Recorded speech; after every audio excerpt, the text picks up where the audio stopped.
मुग्धा और उसकी सास के बीच पूरा समय सास के किसी न किसी काम को लेकर मतभेद चलते ही रहते हैं। बहू, ओ बहू, जरा चाय बना दे। मुग्धा चाय लेकर आती है। ये लीजिए, और कुछ चाहिए? अरे नहीं, बस चाय पीने का मन था। जाओ, तुम दूसरा काम करो। चाय पीने के थोड़ी देर बाद सास दोबारा मुग्धा को आवाज लगाती है। अरे बहुरी, आओ बहू, जरा हलवा तो बना दे, मीठा खाने को मन हो रहा है। इसी तरह मुग्धा की सास पूरा समय कोई ना कोई काम बताकर उसे रसोई से बाहर तक निकलने नहीं देती। कभी चाय, कभी हलवा, कभी पानी तो कभी दूध, हर समय खाने को चाहिए और उसके लिए अपने हाथ पर बिल्कुल नहीं हिलाने। परेशान किया हुआ है इन्होंने।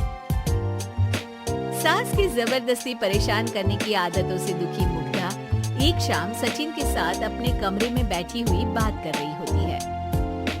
सुनो जी, मम्मी जी की ये जानबूझकर मुझे परेशान करने की फरमाइशों से मैं बहुत फ्रस्ट्रेट हो चुकी हूँ। पूरे दिन में एक सेकंड का आराम नहीं मिलता। रसोई से बाहर कदम रखती नहीं कि बहू ये बना दे, बहुरी वो बना दे। अरे इनकी फरमाइशें चलती ही रहती है। अरे मुग्धा, माँ खाने की शौकीन है, पर उम्र हो चली है, खुद खाना नहीं बना सकती, इसलिए तुमसे बोलती है। अरे तो शौक भी उम्र देख कर रखने चाहिए ना। समझ में नहीं आता, हर समय फेविकॉल का जोड़ लगाए सोफे से चिपकी बैठी रहती है। इतना सब डाइजेस्ट कैसे हो जाता है उन्हें? अरे तुम मेरी माँ से इतनी नफरत कैसे कर सकती हो? मैं उसे नफरत नहीं करती जी, बस परेशान हूँ। जहाँ मुग्धा अपने पति से ये सब बोल रही होती है, वहीं उसकी सास भी कमरे के बाहर दरवाजे से कान लगाए सारी बातें सुन रही होती है और अगली दोपहर रसोई में मुग्धा के पास जाती है। बहू, आज ना मेरा कुछ मसालेदार खाने का मन है। तो चाय बना दूं? मुझे बहुत पसंद है। अरे ना, ऐसा कर लिट्टी चोखा बना ले। और हाँ, जितना मसाला बातों में मिलाकर पति को सुनाती हो ना, सब्जी में भी वैसे ही डाला करो, खाना स्वादिष्ट बनेगा। सास की बात सुनकर मुग्धा हैरान रह जाती है। मतलब अब पूरा समय मुझ पर हुक्म चलाने के साथ बंद कमरे में हुई पति पत्नी की बीच की बातें भी सुनती है। अरे बात जब मेरी थी तो सुनने में क्या दिक्कत है? ये कहकर सास वहाँ से चली जाती है। अरे अब तो हद पार हो गई। इस तरह से तो ये मेरा जीना मुश्किल कर देंगी। मुग्धा सास की हरकतों से परेशान उसका हल सोचने लगती है और इसी तरह कुछ दिन बीत जाते हैं, जिसमें सास का जन्मदिन आता है। मुग्धा बहुत खुशी के साथ अपनी सास को एंड्रॉइड मोबाइल गिफ्ट करती है। मम्मी, आपको सबसे बात करने के लिए बहुत दिक्कत होती है ना? कभी सचिन तो कभी मुझे बोलना पड़ता है, पर इस मोबाइल से आपको कोई दिक्कत नहीं होगी। एक जगह बैठे बैठे बहुत कुछ कर सकती हैं अब आप। मोबाइल देख सासू माँ खुश हो जाती है, पर उसे इस्तेमाल करना तो आता नहीं, इसलिए साइड में रख देती है। जिसे देख मुग्धा घर का सारा काम छोड़ मोबाइल सर्च कर सास को इस्तेमाल करना सिखाने लगती है, जिसके बाद अब सास पूरा समय मोबाइल में ही लगी रहती है।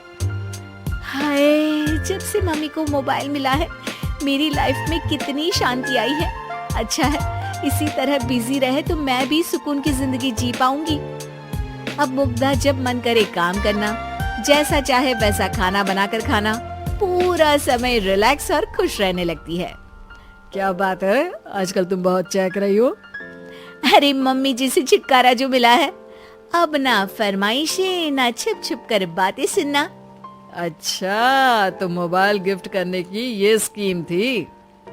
इसी तरह दिन बीतते हैं और अब मोबाइल पर लगी सास फरमाइशों की जगह सवालों के लिए बहू को आवाजें लगाना शुरू कर देती है।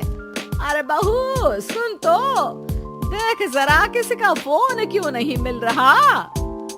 रिचार्ज खत्म हो गया है, पर अभी 4 दिन पहले ही तो मैंने किया था। इतनी जल्दी कैसे खत्म हो गया? अरे मैंने कल तेरी कनाडा वाली मौसी सास से 3 घंटे बात की थी ना। क्या? इतना महंगा तो मोबाइल भी नहीं आया जितना महंगा इसका रिचार्ज पड़ रहा है। इसके बाद तो जैसे मुग्धा के दिन के 24 घंटे में से 20 घंटे सास के पास उनके मोबाइल रिलेटेड प्रॉब्लम सॉल्व करने की ड्यूटी ही बन जाती है। अरे मुग्धा, ये मोबाइल में अचानक तेरी मौसी सास की शक्ल क्यों दिखने लगी? और ये तो हिल भी रही है। मम्मी, ये गूगल डुओ का वीडियो कॉल है। इसमें आप बात करने के साथ एक दूसरे की शक्ल भी देख सकती हो। अच्छा, ये तूने मुझे पहले क्यों नहीं बताया? अब बताने के लिए पहले नहीं बताया। इसी बीच सचिन भी वहाँ जाता है और सास अपनी वीडियो कॉल में बिजी हो जाती है। क्यों, सास बहू में क्या गपशप चल रही है? इसे गपशप नहीं, दिमाग का दही होना बोलते हैं। पर तुम तो मम्मी को मोबाइल देकर बहुत खुश थी, फिर क्या हुआ? हाँ, उसका सुकून भी कुछ ही दिन मिला। अब घर के टंटे खत्म हुए तो मोबाइल की टिंग टिंग शुरू हो गई। देखो भाई, कुछ पाने के लिए कुछ खोना तो पड़ता है।